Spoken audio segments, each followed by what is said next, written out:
महाराष्ट्र एकीकरण समितीचा आज मेळावा आहे. शिवसैनिक आपले बेळगावात जात होते, मात्र त्यांना पोलिसांनी रोखलंय.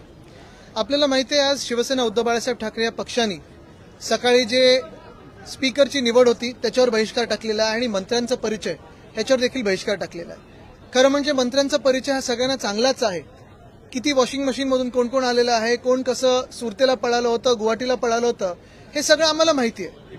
पण मुळात काल आम्ही बिनविरोध केला ही निवडणूक आणि त्यानंतर जे नाव पुढे आलं, जे अध्यक्ष आज झालेले आहेत, ज्यांची निवड झालेली आहे, ते अध्यक्ष मागच्या वेळी देखील गेल्या 2.5 वर्षामध्ये आपण पाहिलं असेल एक घटनाबाह्य सरकार चालवण्यासाठी मदत करत होते.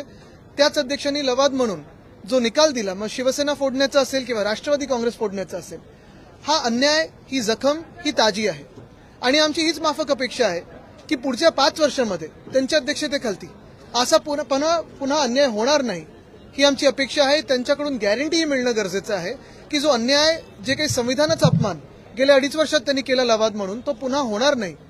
हे कोणीतरी आम्हाला आश्वासन देईल का, हा एक मोठा प्रश्न राहतो.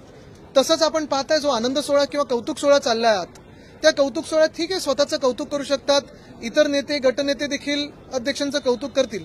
पण हे का बाजूला होत असताना बेळगावमध्ये जो मराठी माणसावर अन्याय होत आहे, कालपासून आपण पाहतोय वातावरण चिघळत गेलेलं आहे, काही आमच्या तिकडच्या कार्यकर्त्यांना अटका झालेल्या आहेत, हे सगळं जे होत आहे ते आम्ही पाहू शकत नाही. आणि कुठे ना कुठेतरी ह्या सरकारने, जे ईव्हीएमचं सरकार महाराष्ट्रात आलेलं आहे, त्यांनी सांगावं. कारण मागच्याच वर्षी आम्ही जेव्हा आवाज उठवला होता तेव्हा त्यावेळीच्या घटनाबाह्य मुख्यमंत्र्यांनी सांगितलं होतं की बेळगाव ह्या परिसरात अधिकचा फंड देऊन, सोयीसुविधा देऊन तिकडच्या मराठी माणसांना न्याय देण्याचा प्रयत्न होईल.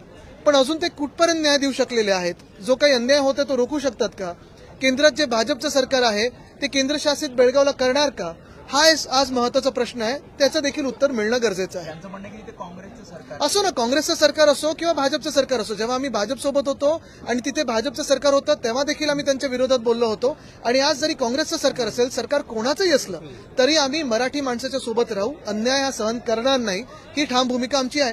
आणि म्हणून त्यावेळी जी मागणी होती ती आज देखील आहे की बेळगावला लगेच केंद्रशासित केलं पाहिजे आणि त्यानंतरच पुढचा निकाल काही लागला पाहिजे. तुमच्या भूमिकेशी महाविकास आघाडी म्हणून राष्ट्रवादी काँग्रेस आणि काँग्रेस मात्र तुमच्यामध्ये बघा, आम्ही शिवसेना उद्धव बाळासाहेब ठाकरे म्हणून हा इथे भूमिका ही मांडलेली आहे, महाराष्ट्र म्हणून मांडत आहोत. मेट्रो 9च्या कामासाठी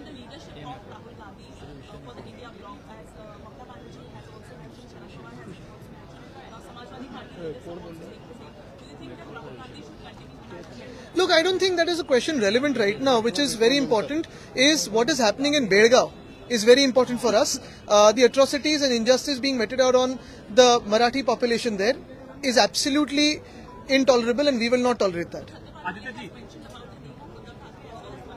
We are thankful for that, but like I said, for us personally, we are fighting for the state of Maharashtra, and of course, as India Alliance, I think there are many senior leaders who can sit together and decide. मागच्या अनेक दिवसांपासून बेळगावचा प्रश्न मागच्या अनेक वर्षांपासून जो आहे, आत्ताचं सरकार असो किंवा मागचं सरकार अद्याप तोडगा दिला नाही. नक्कीच आमचं सरकार असताना आम्ही कोर्टात देखील मागणी केली होती आणि ही कोर्टाची केस जी आहे, ती कोर्टाची केस त्याचा निकाल लागेपर्यंत आमची सतत ही मागणी राहिली आहे. अनेक वर्ष राहिलेली आहे ही मागणी की तो परिसर जो पूर्ण आहे तो केंद्र शासित करावा. कुठच्याही राज्याचा, म्हणजे कर्नाटकाचा त्याच्यावर अधिकार नसावा.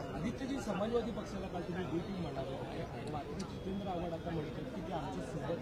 चांगलं आहे ना.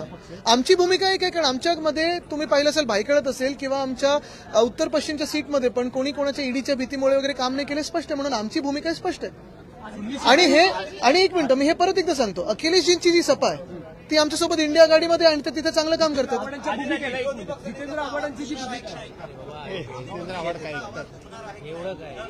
नक्कीच घुमतं ना. कामासाठी 1400 पेक्षा अधिकच्या झाडांची कत्तल केली जाते. कशा प्रकारे? मला वाटतं झाडं तर आहेच, पण मध्यंतरीच्या काळात मी जे सांगितलं होतं, पिलर रंगवण्यात जो भ्रष्टाचार झाला 74 कोटीचा, तो किती महत्वाचा ते देखील काढा. ठीक आहे. आता आमचे 2च विषय होते. आता 2च विषय होते.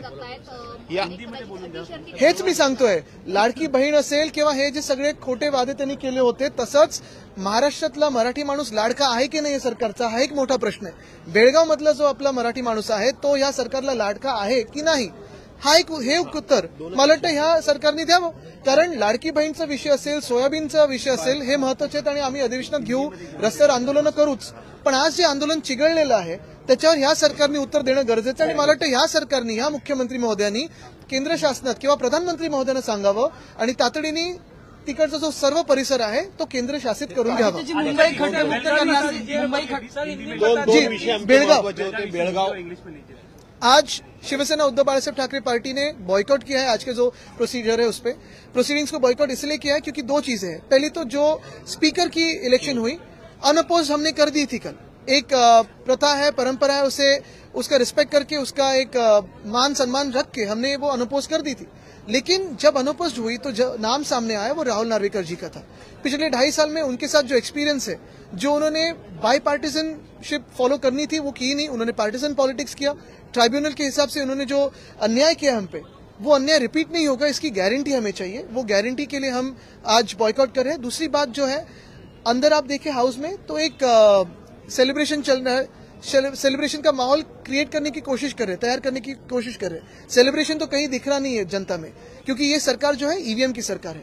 लेकिन आज जो बेळगाव में अन्याय हो रहा है, मराठी जनता पे अन्याय हो रहा है, उसके खिलाफ सारी जनता हम और सारे जो विधायक है बॉयकॉट करने जा रहे हैं इस प्रोसीडिंग को, क्योंकि हमारी यही मांग है कि प्रधानमंत्री महोदय बेळगाव को केंद्र शासित करें.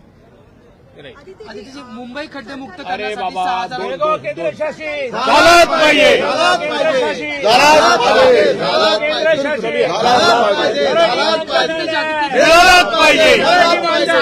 झालाच पाहिजे. मिळालाच पाहिजे. खात्यांमध्ये जे लाचखोरांना पकडण्यासाठी सापळा लावण्यात येतो, आता त्याच्यामध्ये घट झालेली आहे. मागच्या वर्षीच्या तुलनेत यावेळी 16% घट झालेली आहे. अँटी करप्शन डिपार्टमेंट हे बंदच होईल, कारण आपल्याला माहिती आहे पूर्ण मंत्रिमंडळच हे भ्रष्ट लोकांचं असणार आहे. तरी देखील मी पुन्हा एकदा आपलं लक्ष कितीही कुठे आपण वेधण्याचा प्रयत्न केला तरी बेळगाववरच नेईन. कारण आज जे सरकार हे स्वतःला महाराष्ट्राचं सरकार म्हणत आहे, हे ईव्हीएमचं सरकार आहे आणि ह्या सरकारने आम्हाला उत्तर दिलं पाहिजे की बेळगावमध्ये जे मराठी माणसावर अत्याचार होत आहेत त्याबद्दल काय. आदित्यजी, बेळगाव केंद्रशासित झालंच पाहिजे.